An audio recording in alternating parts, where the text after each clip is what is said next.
So many people could have been harmed, not only financially, but physically, emotionally, spiritually. So just be careful what we tweet and we say and what we do, even though, yes, we do have freedom of speech.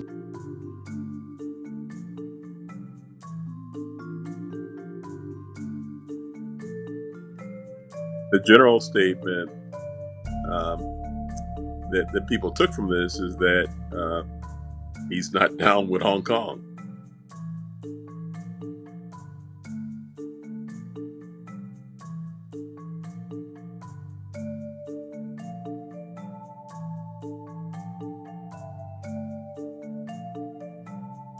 But I think he said two things. One, he said he referenced Daryl Morey's knowledge base on the topic.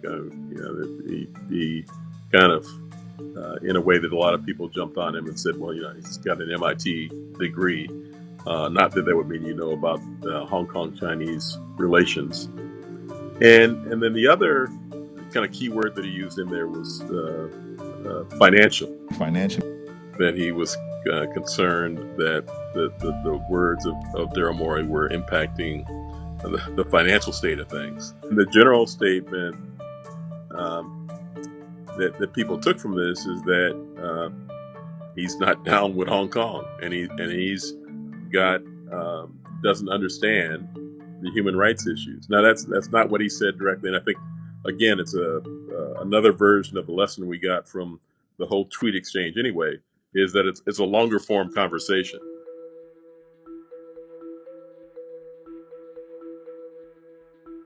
I don't know if it's just LeBron, but you and I mean, how much day in and day out do you pay attention to the Hong Kong Chinese issue?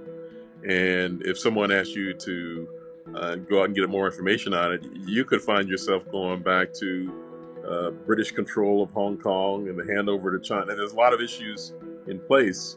The leadership in China today, business models. There's a lot to understand. I mean, the one thing that people think that he got right too was there's a lot of cash flow that comes from China to the sport that I get paid based off of. So that's where the confusion comes in. But it is one of those moments where people say, can you take a stand when there's potential financial harm that can come to you?